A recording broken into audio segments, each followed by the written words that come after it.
Namaste, yogis. Hi, I'm Annie Carpenter. Welcome to Terra Flow.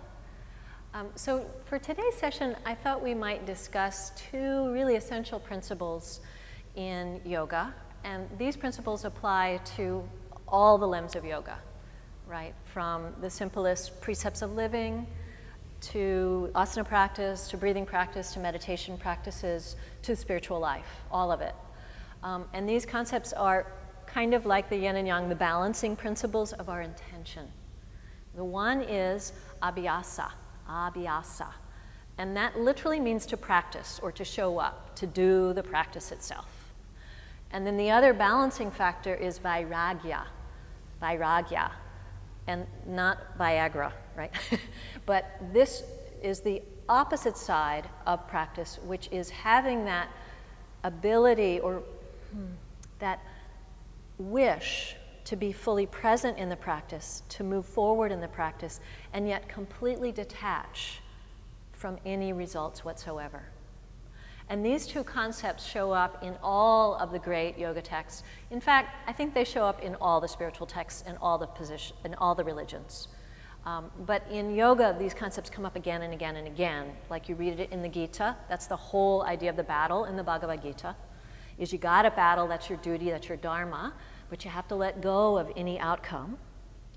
And in Patanjali's sutras, it comes up several times in various guises, if you will. But it is, I think, an essential and really at the base, the foundation level of all of our practices. Whether it's the idea of you working on a new pose, like, oh, I want to learn how to balance in a handstand. Right? And that's a great thing to do. And you have to go onto your mat day after day after day after day, work on all of the things that are challenging for you to come into the handstand, whether it's fear, whether it's arm strength, whether it's abdominal support, whatever it is for you. And you have to work on it every day. So that's Abhyasa, that's showing up for the practice day after day over time.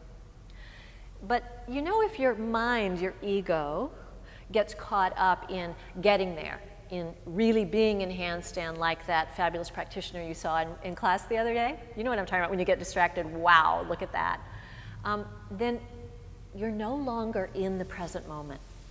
You have popped over into somebody else's moment, or you've popped into your future or your hoped for future, or perhaps it's gone the other way and you saw someone fall when they were doing handstand, and what's happened is you've been clouded by fear, and it makes it hard for you to show up, to do Abhyasa, to show up for your practice at all with that kind of open-hearted, open-mind earnestness that all of the yogic practices really need, right at the heart. We are earnest. So bringing both of those things in, I have a good friend who says it's like two wings of a bird, right? You gotta beat that wing of showing up for practice, but if you're not beating the wing of whatever happens, I'm okay with it.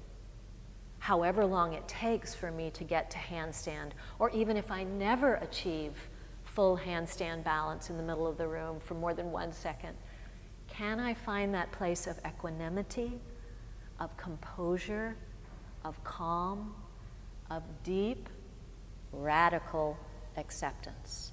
This is what we're talking about. This is Vairagya. And in fact, I named my teacher training programs, the Smart Flow teacher training programs, in the 200-hour. The first section is Abhyasa, learning to practice. What are the elements of good practice? The second section is just that.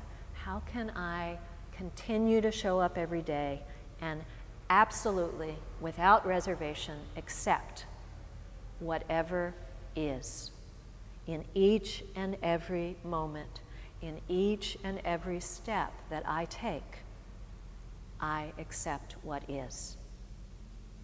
In this way, not only do I stay in the present moment, but I move away from the highs of, oh, I got it, and the lows of, oh, I'll never get it.